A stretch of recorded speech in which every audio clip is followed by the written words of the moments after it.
Olá a todos, aqui é Alessandro Oliveira, do canal Divulgo Humanas, e eu estou aqui com o professor Wilbert Salgueiro, que é doutor em Letras pela UFRJ e mestre em Letras também pela UFRJ.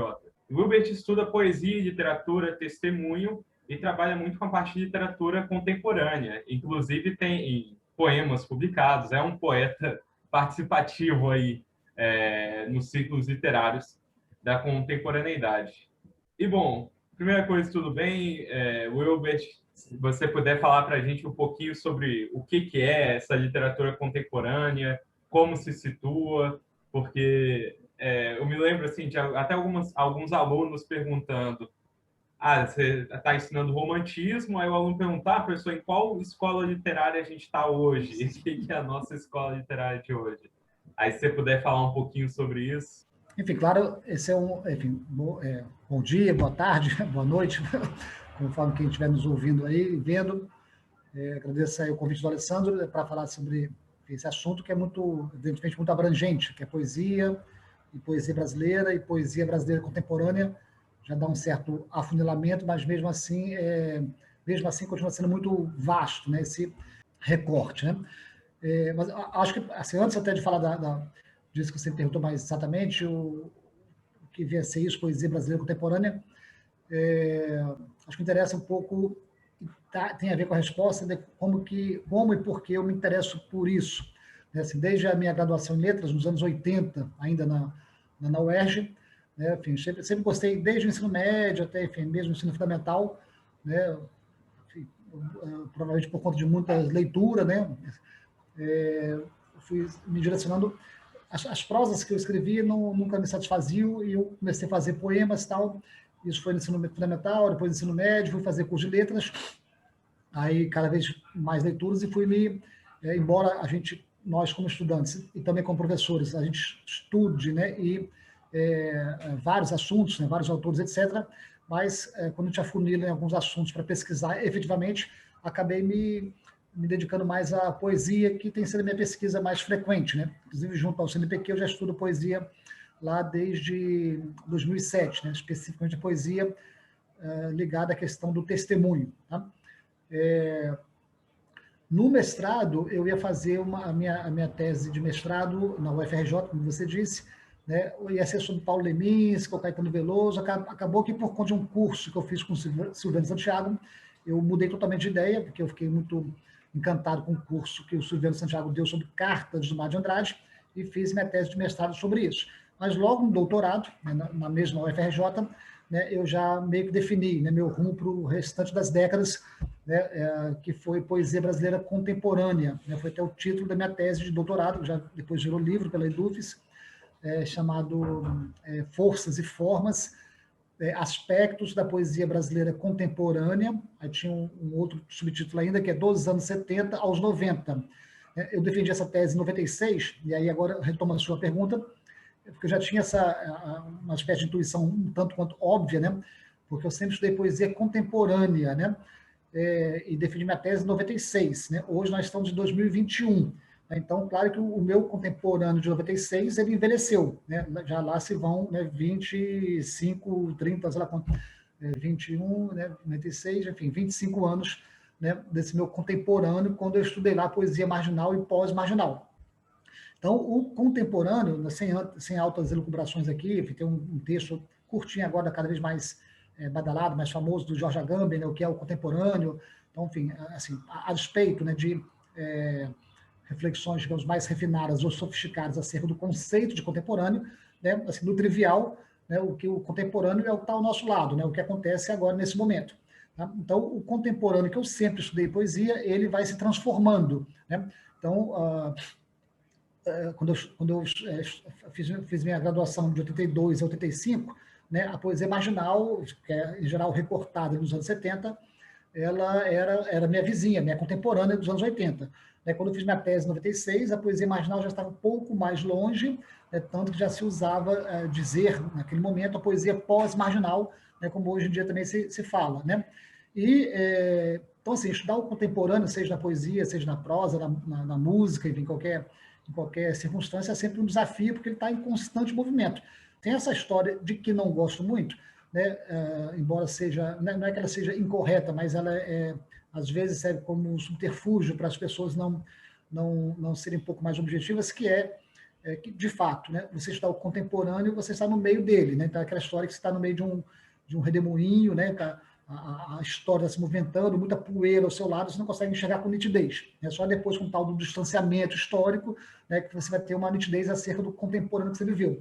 Embora seja verdade isso, eu não gosto de me amparar, né, nesse tipo de justificativa para não para dizer que, enfim, que o contemporâneo é um balaio, né, que é uma salada, que é uma mistura, que é complexo, que é uma efervescência, que sempre vai ser assim. Então, quem estuda contemporâneo tem que botar a mão na massa e de fato, dizer, essa expressão que eu usei lá na minha tese, dizer as forças e formas, né, assim, que expressões estão ocorrendo nesse momento, sempre é possível, por mais complexo e diversificado que seja. Tá? Então, tentando recuperar a sua pergunta aí, no que contemporânea é essa da poesia brasileira, a gente tem de tudo. Assim, a gente tem agora de certa forma, uma novidade em relação a alguns anos atrás, né? Vou só dar essa informação e depois você recupera para o caminho que você achar melhor. Mas, por exemplo, uma coisa que na poesia dos anos 90, né, andava, e até mesmo no início dos anos 2000, né, andava um pouco sumido, né, uma coisa estava um pouco sumida, que era uma poesia mais política, mais participante, mais engajada, mais ativa, mais crítica, mais social. Né? Isso, nos últimos anos, né, voltou com muita força. Né? Isso tem um motivo óbvio, né? São essas trevas, né, políticas pelas quais passamos atualmente, né, com esse governo, né, enfim, de Bolsonaro, essa coisa obtusa, estúpida. Né? Então, isso acho que acirrou, né, nos poetas, né, uma vontade de participar, né, de colocar novamente a poesia com uma voz mais contundente. Né? Então, estava ocorrendo na poesia, enfim, dos anos 80, 90, um excesso, digamos, de cerebralismo, um excesso de preciosismo formal, né, que estava abafando essa voz política. E essa voz política agora reapareceu com muita força.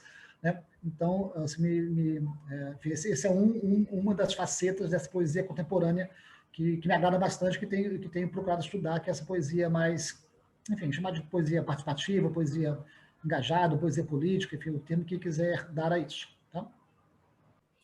É interessante pensar nesse aspecto que você mencionou, sobre uma espécie de participação política dos poetas, porque quando eu penso também em poesia contemporânea, uma das coisas que eu estava pensando até para esse nosso diálogo é como que ao longo do século XX houve um processo, digamos assim, de expansão da alfabetização dos brasileiros e, de certa forma, também uma possibilidade de que mais pessoas se incluíssem em ciclos literários. Você acredita que, de certa forma, isso tenha contribuído para uma multiplicidade de vozes na poesia contemporânea? Sem dúvida, um fenômeno, sim, um fenômeno que já não é tão recente, embora ele ganhe a cada dia, a cada mês, a cada ano novas formas, né, que é, sem dúvida, a tecnologia.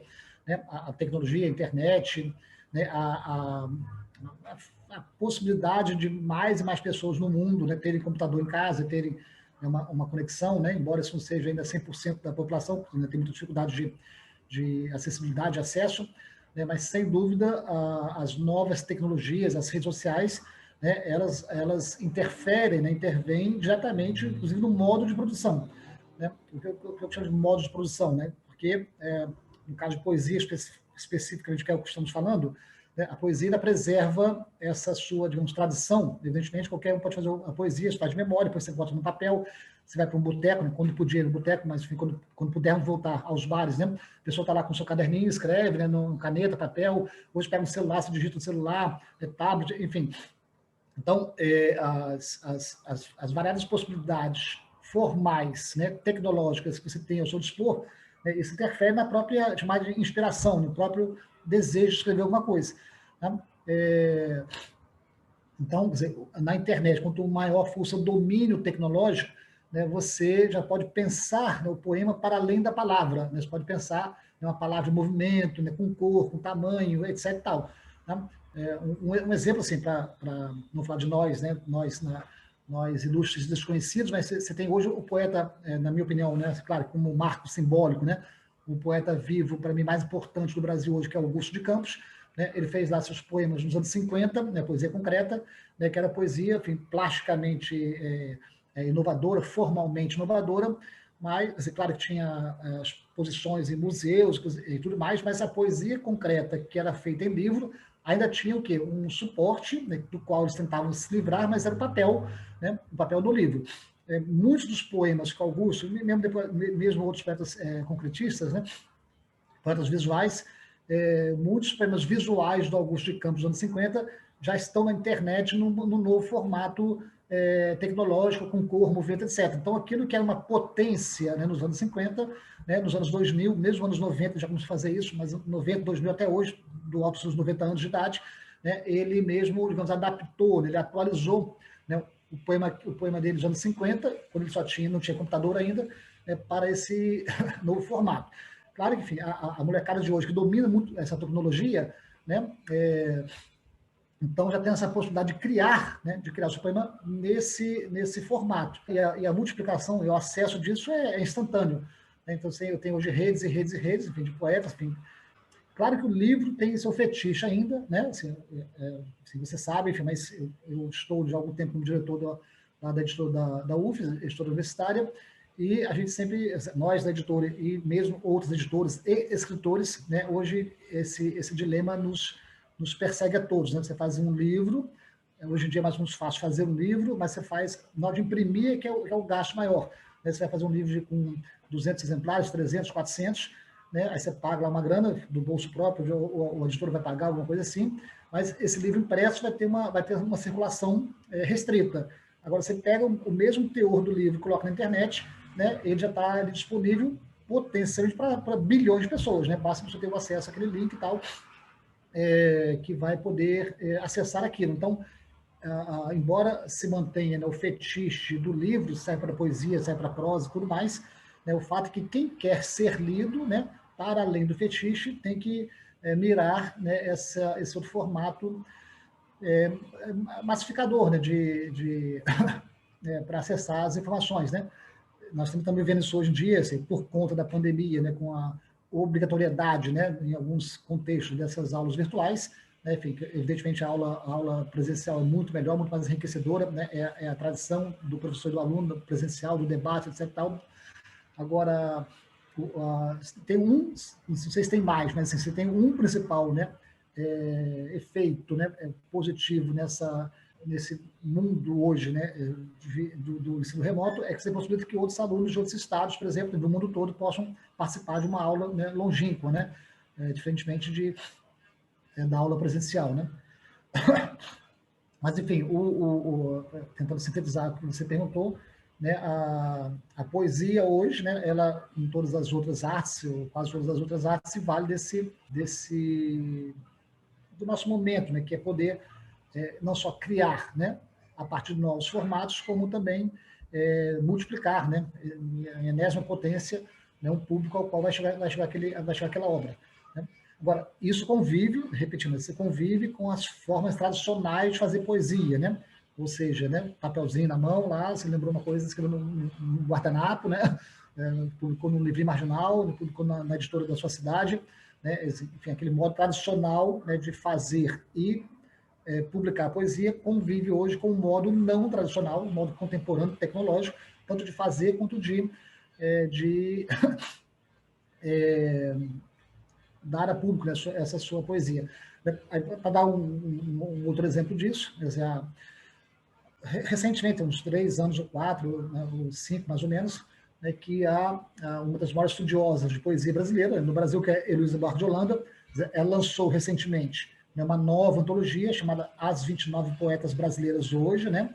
É uma referência que ela faz à própria antologia dela que ela fez nos anos 70, 22 poetas hoje, né, que foi 26 poetas hoje, né, os 26 poetas hoje dos anos 70, eles se transformaram em 29 poetas, né, mulheres dos anos 2000, 2020 praticamente, são todas autoras contemporâneas, mas a Heloísa fez há 4, 5 anos atrás uma antologia somente digital, né, inclusive enfim, com imagem, com som, né, não mais uma antologia de papel, né, a antologia a qual ela voltou agora. Né? Então, a própria Heloísa como talvez a antologista mais famosa em poesia brasileira nós temos no Brasil, ela mesma exemplifica isso que eu falei. Ela lançou agora uma antologia em livro, de papel, né, e lançou, há 3 ou 4 anos atrás, uma antologia somente virtual. Né? Então, ela mesma está atuando, né, nos dois modos hoje que convivem, né? O papel impresso tradicional, né, e o virtual tecnológico, do computador, sem o formato impresso, né, que alcança mais gente. Então, esse é o mundo que vivemos hoje. Sem dúvida, enfim, mais democrático, né, nesse sentido, sem aprofundar aqui no conceito democrático, mas assim, mais expansivo, né, pelo menos. Né? Fala pessoal. Aqui é o Alessandro. Conversando com o Hilbert após a gravação, ele fez um comentário importante sobre esse momento do vídeo e disse que se eu quisesse, poderia colocar aqui. Desculpa usar essa voz ridícula, mas eu arranquei um dente e não tô podendo falar. O comentário que ele fez foi o papel da Heloísa Buarque de Holanda e de suas antologias para a divulgação de poetas que não seriam conhecidos, caso não fosse pelo trabalho dela. Nesse sentido, fazer uma antologia com poetas mulheres torna-se um ato importante para que mais mulheres sejam lidas. Além disso, a Heloísa tem feito nas últimas décadas um grande trabalho para que mais poetas mulheres sejam lidas.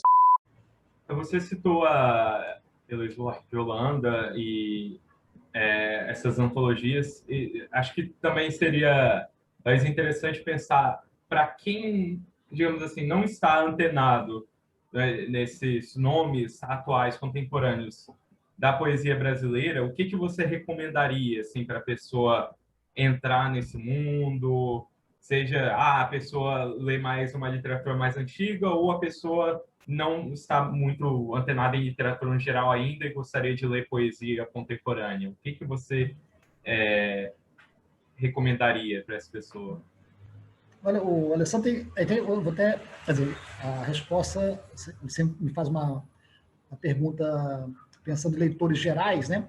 Mas eu coloco não só para os leitores gerais, mas especificamente mirando os próprios poetas, né? Porque infelizmente alguns anos, algumas décadas já de experiência, enfim, não só de professor, como de leitor, como escritor de poemas, né? Etc. E tal. O que a gente vê, infelizmente, que os próprios poetas leem muito pouco, né? Leem muito pouco poesia, leem muito poucos poemas, leem muito pouco poemas, né?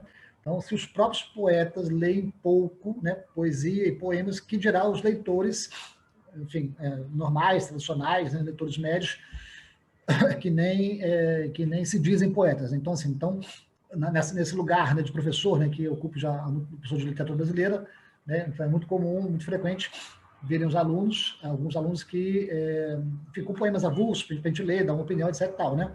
Eu, a esses alunos, e também em sala de aula, pergunto com frequência, aqui, que livros, né, de poemas, né, inteiros vocês têm lido, né? E a resposta sempre é meio desalentadora, decepcionante, porque o que é mais comum de a gente ouvir como resposta é que leram um poema aqui, um poema ali, né? São poemas avulsos, né? Ali não sei quem li um poema tal do Drummond, né? Li um poema tal do Cabral, li um poema tal do Bandeira.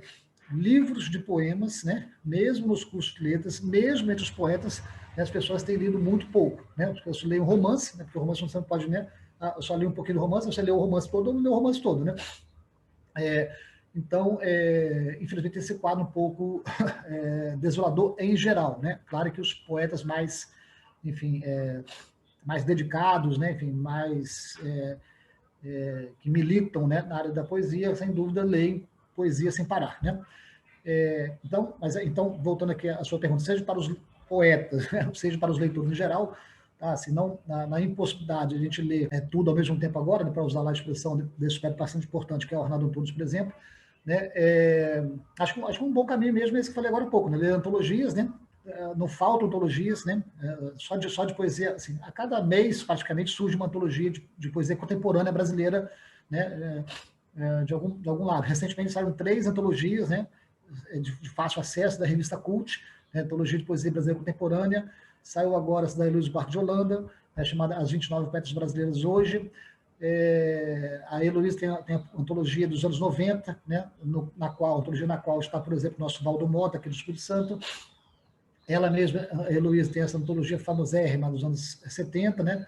26 Poetas Hoje, e tem essa antologia de uns 5 anos atrás, chamada Enter, né? O nome já é bem significativo. Então, só a Heloísa tem umas 5 antologias aí para quem quiser se ambientar, né, de modo mais plural com as antologias. Fora essas da Heloísa, da revista Cult, tem várias outras, né, que são muito importantes. Tem, assim, não é para fazer propaganda, né, mas do jornal que eu escrevo, que é o Jornal Rascunho, né, que é um jornal mensal, né, ele não é só de poesia, ele é de poesia, de prosa e tudo mais, mas assim, é um instrumento, né, de informação muito útil, né? Você lendo jornais de literatura, seja o Rascunho, seja o Suplemento de Pernambuco, né, lá do Jornal de Pernambuco, revistas literárias, enfim, tudo que você tiver acesso, né? Autores especificamente, né? Assim, nessa minha... No Jornal Rascunho, como você sabe, eu escrevo mensalmente uma coluna que eu analiso poemas, né? Já tem lá uns 5 anos e meio, mais ou menos. Então, nunca repito, né, os poetas, muito menos os poemas, evidentemente, né? E já lá se vão uns 5 anos, eu mesmo já analisei lá para cerca de 70 poetas, né? Então, assim, quem entrar na minha página vai ver 70 nomes, né, enfim, dos mais conhecidos, né, sobretudo contemporâneos. Tá? Agora, então, claro, tem livros de poesia, enfim, material sobre poesia não falta. O que eu assim, sem querer ser conservador, né, eu acho que os leitores, né, os poetas, e também os poetas contemporâneos, que estão a fim de entender um pouco mais de poesia, acho que não pode pular esse palavrãozinho, né, dos cânones, né, esses consagrados, né, que é Drummond, sabe, tem um quinteto, né, modernista, né, que é de leitura obrigatória, que é Drummond, né, Cabral, Bandeira, Murilo Mendes e Cecília Meirelles. Né, quinteto do nosso automodernismo, né, se começa a escrever nos anos 20, praticamente, vem até, né, o contemporâneo, eles atravessam 7, 8 décadas de produção, tá, embora estejam ali, como você falou agora há pouco do romantismo, né, embora esses 5 autores, né, por exemplo, Bandeira da primeira geração modernista, né, Drummond da segunda, Murilo da segunda, Cabral da terceira, Cecília ali da segunda e para a terceira.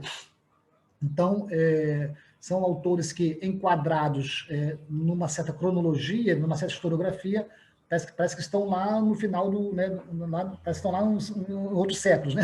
Mas eles são nossos contemporâneos, né? Morreram nos anos 80, nos anos 90, né? O Bandeira morreu em 68, o Drummond nos anos 80, Cabral nos anos 90, né? Então, embora o Cabral, né, pertença a, entre aspas, né, vem dos anos 40, né, ele morre nos anos 90, então, e não para de publicar em todas essas décadas. Então, são autores contemporaníssimos, né? Então, assim, antes de ler, porque a molecada quer passar, né? Quer partir dos contemporâneos, né? E pula esses feras aí.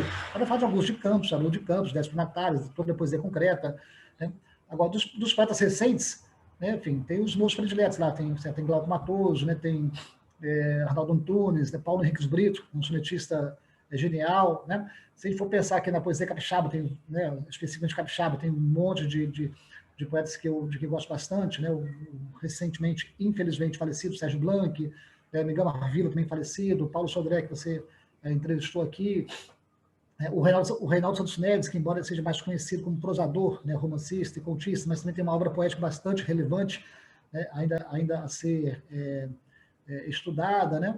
Então, enfim, se quiser retornar no tempo, né, o Brasil tem a sorte de começar, claro, são outros, sem fazer trocadilho, mas já saindo sem querer um trocadilho, são outros 500, né, porque lá nos anos 500, né, o Gregório de Matos Guerra, né, a gente começa, né, a gente tem um super, né, mega, né, poeta, né, que inaugura, né, a poesia brasileira com um altíssimo nível, né, que é o Gregório de Matos, né? Então, assim, do Gregório, né, até o Glauco Matoso, né, o Arnaldo, né, até os mais recentíssimos, né, tem muita coisa boa. Eu escrevo uma vez por mês no jornal Rascunho, né, analisar um poema. A cada vez que eu paro, que eu vou pensar qual que eu vou analisar agora, embora já tenha feito 70 vezes, né, é uma dificuldade, porque o leque, né, é muito grande. Tá? Mas tem Paulo Leminski, né, Cristina César, né, eu estou aqui diante das minhas estantes aqui, se eu pensar período assim, né, Paulo Leminski, Cristina César, Chacal, Paulo Henriques Brito, Arnaldo Antunes, enfim, dos vivos da Ferreira Goulart, né, que morreu já, claro, há algum tempo, os meus poetas mesmo assim, preferidos, que eu trago assim, desde jovem, né, desde adolescente, né, são 2 primos, 2 recifenses, né, que são o Manuel Bandeira e o João Cabral, né? Eu sempre curto essa piadinha, e a piadinha que eu lembro do Pepe, né? Pepe é o atacante do Santos, né, que vive dizendo na entrevista, que eu fiz 300 e poucos gols, né, eu sou artilheiro do Santos, né? Aí o pessoal fala, mas Pepe, e o Pelé? Aí ele fala, Pelé não conta. Entendeu? Então, eu fui contar essa piadinha, que eu falo que o Cabral, né, e o Bandeira são meus poetas preferidos. Alguém diz, mas e o Drummond? Né? O Drummond não conta, porque o Drummond ele é o, né, ele é a sombra, né? Ele é o grande nome da poesia brasileira, assim, em qualquer aspecto, assim, né? Desde o fato de ser o mais estudado, né, o mais lido, né, e é um paradigma, né, para toda a poesia brasileira. Né? Muito bacana. Então, vou disponibilizar aqui alguns nomes nas descrições, alguns nomes citados pelo professor, e também o Jornal Rascunho ele tem página, né, na internet, que sim, pode sim. ser. Então, vou disponibilizar a página do Jornal Rascunho aqui embaixo também. Okay. Agora, uma coisa interessante que você estava falando no começo, e você retornou agora quando você falou do Reinaldo Santos Drummond. Neves, que Sou Drummond. Aí, ó. Fazendo propaganda pela caneca. Uma coisa interessante foi que aqui a gente pensa às vezes nessa divisão entre a prosa e o verso. E aí você falou que no começo você era mais interessado em prosa e depois você foi se encantando mais pelo verso. Essa fronteira, às vezes, ela parece ser um pouco desafiada, né? Como que está essa visão na poesia contemporânea? Por exemplo, como que está essa fronteira entre o verso e a prosa? Às vezes a prosa tem uma dicção um pouquinho mais que parece mais poética e o verso às vezes ele é um pouco mais prosaico. Como que tá isso aí? Não, eu te respondo isso dizendo simplesmente assim que o meu em prosa, né, como falei agora das minhas preferências na poesia, né, em prosa, com todo respeito ao José Machado de Assis e a Clarice Lispector, por exemplo, mas meu ídolo maior é Guimarães Rosa. Né? Então, o Guimarães Rosa é o exemplo, enfim, acabado que você acabou de dizer aí, quer dizer, né, no seu extraordinário, né, Grandes Sertão Veredas, né, são 600 páginas em prosa, né, tem poemas lá dentro, né, que o Reobaldo recita, né, ele mesmo escreveu, mas o livro é todo em prosa, né? E o que as pessoas não se cansam de dizer, né? Do lirismo, né? Da poesia, da prosa do Guimarães Rosa, né? Porque ele trabalha, né? Aquele seu calhamaço, né? De centenas de páginas, ele trabalha cada frase, né? Cada palavrinha como uma condensação de sentidos que é impressionante. Né? Então, você lê uma frase do Guimarães Rosa, no romance, no Grande Sertão, mesmo em outros nos contos ou novelas dele, né? Há um grau de imprevisibilidade de qual vai ser a frase seguinte que a gente não imagina. Né? E mesmo em cada frase ele consegue concentrar ali, né? uma pluralidade de sentidos que é muito comum, né? Que os teóricos atribuem, né? À poesia. Claro que há mil milhões de modos de conceber poesia, mas esse é um deles, né? E essa atenção, né, à linguagem, né, como também tradicionalmente se diferencia prosa, né, de verso, né, prosa de poesia, é o máximo de efeito, né, assim, sonoro, mórfico, sintático, semântico, né, que a poesia deve ter, né? Como se a prosa não tivesse isso. Claro que a boa prosa também tem isso, né, e a prova disso é o próprio Guimarães Rosa. O que acontece assim, quer dizer, eu mesmo, como poeta, né, eu sou não um poeta tradicional, né, quer dizer, eu utilizo uma forma tradicional que é o soneto, né, a partir da qual eu tento fazer algumas experiências, mas eu sou basicamente um sonetista. Agora, os poetas em geral, né, o desafio de todo poeta, como todo poeta interessante tem que ser um poeta pesquisador, é o quê? É procurar formas novas de dizer, né? E aí nisso entra o que você falou, né? Então, assim, a quebra de fronteiras, né? Trabalhar com imagens, né? O próprio conceito, a ideia de livro, por exemplo, né? O de superfície, né? O de suporte formal, né? Por que um poema tem que estar na internet, na tela do computador, né? Ou no livro? Porque o poema ele não está, né? Há poemas, né? Há palavras que estão em quadros, né? Estão no cinema. Então, assim, a palavra poética é o modo de a poesia. Tem poemas que é feito com corpo, né? Assim, né? Tem performances poéticas que o cara usa o corpo, né? Sangrando às vezes, tudo mais, para falar disso. Então, os modos de expressão, os modos formais com que a poesia, né, no sentido lato, né, se expressa, vai muito além, né, da página do livro, ou mesmo entre essa distinção de prosa e verso, né? Que enfim, embora seja mais trivial delas, é o que distingue de fato, né, prosa e verso, porque, né, o que é o verso dentro da sua etimologia? Aquele que verte, aquele que vai, né, que para num certo momento e verte para outra linha. Então, daí o verso, aquele que verte. E a prosa tem uma continuidade, né? Ela não verte, né? Ela caminha linearmente, né? Essa é a distinção básica. É claro que tem muita prosa que não faz isso e muito verso que não faz isso. Então, assim, mas em termos didáticos, né, para quem está começando nessa seara aí da literatura, né, a distinção, inclusive visual, né, você faz a distinção visual de prosa e verso, é isso. Falei agora há pouco dessa, enfim, antes dela, né, muitos poetas já fizeram isso, evidentemente, né, mas uma das nossas principais poetas, né, brasileiras, né, faleceu, né, em 83, que foi a Ana Cristina César. Ela faz esse trabalho de quebra de limite entre prosa, né, e verso com muita maestria, né? Então, você nunca sabe se aquilo é prosa, se não é, aí ela mistura, no mesmo poema se percebe que há uma prosa ali, e de repente entra um verso mais quebrado, né? Então, assim, há muitas formas de fazer isso, né? Como disse, diferentemente, né, eu gosto, eu e vários outros sonetistas, ou quem gosta de formas fixas, né, eu gosto por exemplo, do cálculo prévio, né? Que é isso que o soneto te dá. Se você, por exemplo, se dispõe a fazer um soneto decassílabo, né? Um decassílabo sáfico, então o seu verso vai ter que ter 10 sílabas e as tônicas internas vão ter que cair na quarta ou oitava sílaba, né? Então isso que para muita gente é uma caretice, né? Eu acho um desafio, né? Porque você fazer 14 versos desse jeito, de modo que ainda haja rima, ainda haja sentido, haja lógica naquela historinha ali interna. Então, o Augusto de Campos, falei agora há pouco, né, porque eu falei em soneto, lembrei dele. Então, há sonetos visuais do Augusto de Campos, em que ele só pega, né, digamos, o formato 4-4-3-3 do soneto, né?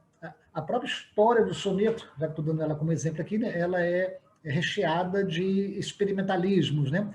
Então, tem um poeta dos anos 70, o poeta faleceu tem alguns poucos anos, o Cairo Trindade, ele é chamado Príncipe Pornô, né, dos anos 70, né? Ele fez um soneto, né, com as 2 estrofes, 2 quadras, 2 tercetos, né, sem palavra nenhuma, e só o finalzinho, as desinências, né, não vou saber de cor aqui agora, isso está no meu livro, minha tese, né, no final de cada um dos versos só tinha só uma rima, que era assim, eta, ica, ica, eta, ota, ota, u. Né? Então, e não tinha o resto das palavras. Então, você lia só aquilo, você percebia que eram né, a rima final de alguns palavrões. Né? Então, aquilo causava um riso, só que ele fez em 4-4-3-3, usando a forma solene, ou seja, dessacralizando, né, a partir de uma proposta, digamos, pornográfica, né, e bem-humorada, né, essa forma séria, né, fechada do soneto. Então, a experimentação, né, na poesia, ela é constante. Né? Ela é constante, algumas vezes é mais evidente, outras menos evidente, mas ela é constante. Inclusive, um dos desejos, né,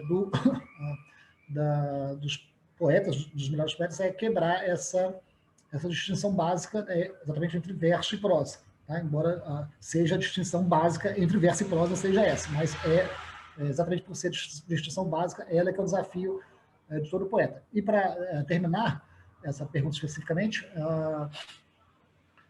quando a gente estuda prosa, né, um conto, um romance, né, qual é a pergunta que a gente se faz, assim, a gente aprende a fazer primeiramente? Quem é o narrador dessa história? Né? Quem está narrando essa história? A gente aprende que é uma pergunta fundamental para poder entender aquela história, aquela narração, né? Aquele conto, aquele romance, etc. Na poesia, né, ainda, né, a maioria das pessoas, sobretudo do senso comum, ainda não aprendeu a fazer a pergunta semelhante. Assim, quem é esse poeta? Né? Inventaram essa expressão que é o tal do eu lírico, né? De todo modo, o eu lírico, para a maioria das pessoas, não passa de uma capa, né, maquiada do sujeito que está escrevendo, da expressão do poeta. Né? Evidentemente, essa concepção de poesia também é mais tradicional, né? Poesia com expressão subjetiva dos seus sentimentos, né? Ela ainda é hegemônica, mas ela na história da poesia, ela já foi muito ultrapassada. Então, assim, né, os principais e grandes poetas do Brasil e do mundo, né, também tem a pergunta inicial quem que vai narrar, né, digamos, entre aspas, esse poema, né, de modo a surpreender o meu leitor, né, de modo que ele não pense que é uma mera expressão do que eu sinto. Né? Esse é um equívoco grave em relação à poesia, sobretudo experimental. Né? A poesia que as pessoas fazem, em geral, padecem desse mal, infelizmente. também lembrei do Dom Casmurro, aquele capítulo que o Bentinho faz um soneto, e ele não consegue terminar o soneto, aí ele fala, leitor, você conseguir, termina aí o soneto. Então, é bacana que, de certa forma, é uma coisa propositiva ao leitor, dentro da prosa, a realizar a poesia. Só que ali o Machado ainda ironiza bastante que a dúvida que ele coloca lá no Bentinho, ele faz o primeiro verso e o último verso, né? Ele faz, agora você preenche o meio, só que ele mesmo troca o último verso no meio da sua reflexão, era isso, a guerra, a batalha, isso aqui, né? Como quem diz assim, se for um final é uma coisa, se for outro final é outro. Então,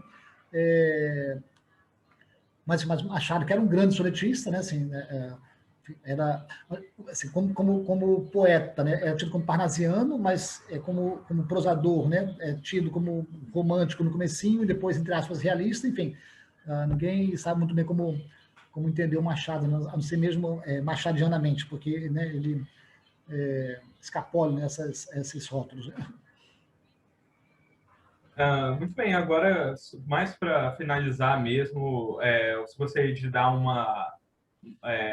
mais algum recado, falar algum apontamento final aí sobre a poesia brasileira contemporânea, e também dizer onde que a gente pode conseguir os seus livros aí de sonetos, seus livros de poema, para que também a gente possa incentivar essa leitura de um poeta contemporâneo. Para quem curte enfim, literatura em geral, em nosso caso, nossa conversa aqui é poesia, né? Você não tem outra dica a não ser ler bastante, né?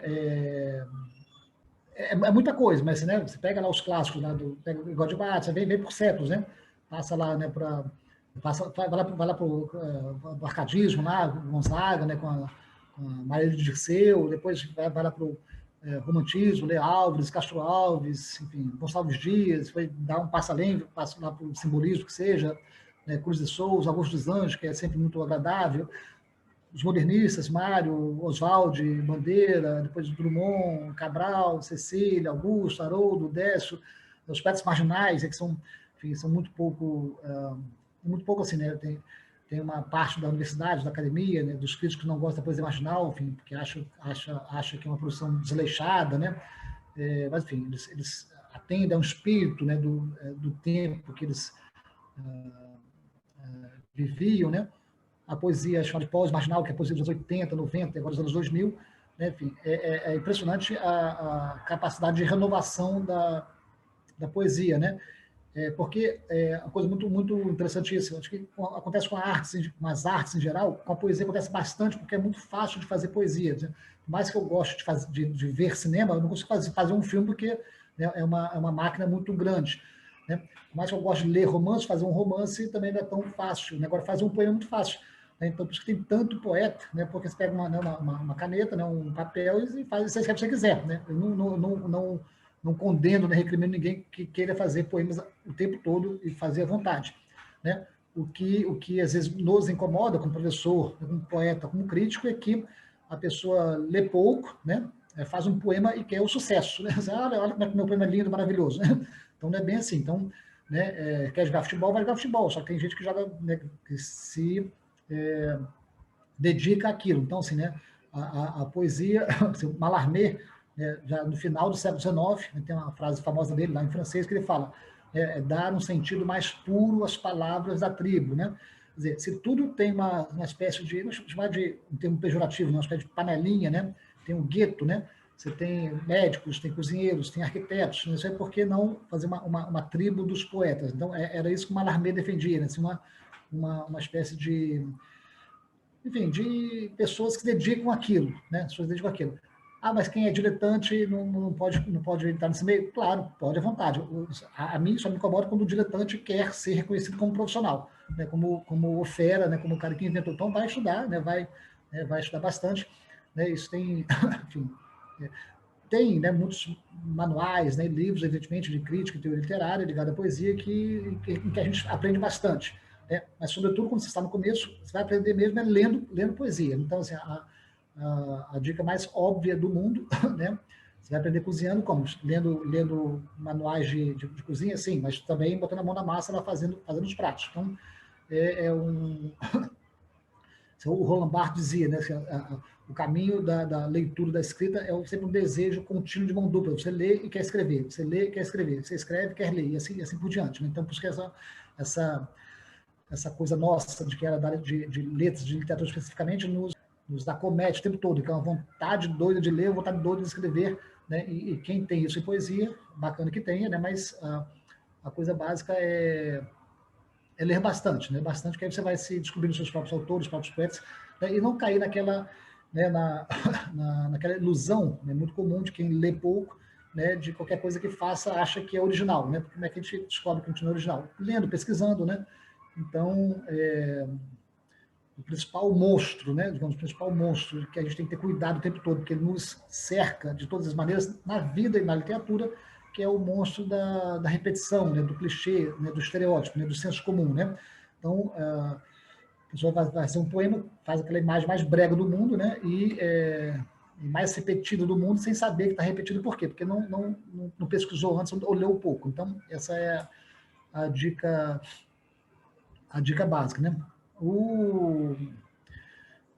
Agora, meu mesmo, você perguntou, né, assim, de poemas, que os meus livros de poesia, os 2 ou 3 mais antigos já foram esgotados, mas um recente que eu publiquei pela Patois, né, lá de São Paulo, que se chama O Jogo, Misha e Outros Sonetos, né, tem lá 162 sonetos, se eu não me engano. Né? Nesse livro eu republiquei o livro anterior, Persone Contos, que está esgotado.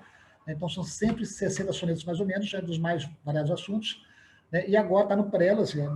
Vou lançar esse ano aqui com a Cousa de Vitória, aqui, né, do Saulo, da editora Cousa, um novo livro de sonetos, que vou chamar só de sonetos, né, com 40 e poucos sonetos inéditos. Né? Eu não tenho página própria na internet, né? Eu tenho só Facebook, de vez em quando eu posto uma coisa lá ou outra, né? Mas, embora eu goste de fazer sonetos, mas é uma coisa que dá muito, assim, eu fico imaginando o trabalho que esses romancistas têm, né, que é para fazer um sonetinho, né, assim, de 14 versos, né, isso me ocupa no mínimo uma semana, né, para fazer um soneto, e o tempo é uma moeda preciosa hoje em dia para mim e para nós todos, é uma coisa muito rara, né? Então, eu já tenho dificuldade de arranjar tempo para fazer um soneto, imagina para fazer um romance. Tá? Mas, de todo modo, assim, eu tenho, nos últimos anos, escrito muito mais sobre poesia do que feito poemas, né? Então, eu sou muito por força de ser professor, né? E ter que fazer ensaios, etc. Tal, né? Eu tenho muito mais livros e textos, né, sobre poesia do que propriamente poesia. Então, mas, enfim, essa é uma outra história, fica para outro dia, mas, assim, é um outro modo mais sutil, né, de você não fazer poesia, mas ao fazer ensaios sobre poemas, né, você, no seu ensaio, de algum modo, está dialogando com aquele poema sobre o qual está escrevendo. Né? Não é para tomar o lugar do poema, mas é um modo sutil, né, de você poder tentar ser, ao mesmo tempo, teórico e crítico, né, porque está tratando de um objeto ou outro, no caso, um poema, né, mas na sua própria escrita ensaística, você carregar essa escrita ensaística com uns detalhezinhos lá que diz respeito a uma escrita poética, digamos assim. Então, é o que eu tento fazer para usar um pouco, né, da própria herança, né, de leitura, de poesia que a gente vai acumulando. Né? Então, a prosa ensaística tem também essa possibilidade. Né? Claro que é bem mais sutil, mas, enfim, essa é uma outra história. Tá? Enfim, a dica básica é ler, né? Ler poemas, né? Leia os clássicos, né? E leia, enfim, os não tão famosos, não tão clássicos, né? Que no conjunto desses variados estilos, né, que a gente vai descobrindo nossos autores prediletos e nosso próprio modo de escrever. Tá? Muito bem, muito obrigado, Wilbert, por aceitar vir aqui. Acho que deu para ter um bom panorama aí de onde a gente está, como entrar nesse mundo, né? Leia, né? Afinal de contas. E é muito bom, acho que, ter esse tipo de conversa sobre literatura, especialmente agora que a gente está em casa, né? Então, acho que talvez a literatura seja um grande escape aí, ou da realidade, ou a grande forma de se inserir na realidade de uma outra forma. Então, é muito bom conversar sobre isso. Por isso que eu te agradeço por vir aqui conversar com a gente. Tem no meu último livro de ensaios, que se chama A Primazia do Poema, né? São ensaios sobre poemas, né? Coloquei lá uma epígrafe do Mário Faustino, né? Que é um grande poeta, um grande ensaísta, um grande tradutor, né?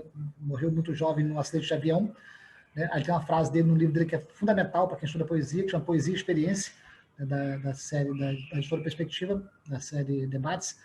E lá nesse livro ele tem uma frase que eu coloquei como epígrafe desse meu livro, aí encerro minha fala com você aqui, que ele diz, o Mário Faustino, assim: a poesia é um pássaro bem pouco esnobe, que faz seu ninho em qualquer canto. Ponto. Acho isso muito, muito claro, assim, né? A poesia é um pássaro bem pouco esnobe, né? Bem pouco metido, assim, né? Não é nada, ela é muito dada, né?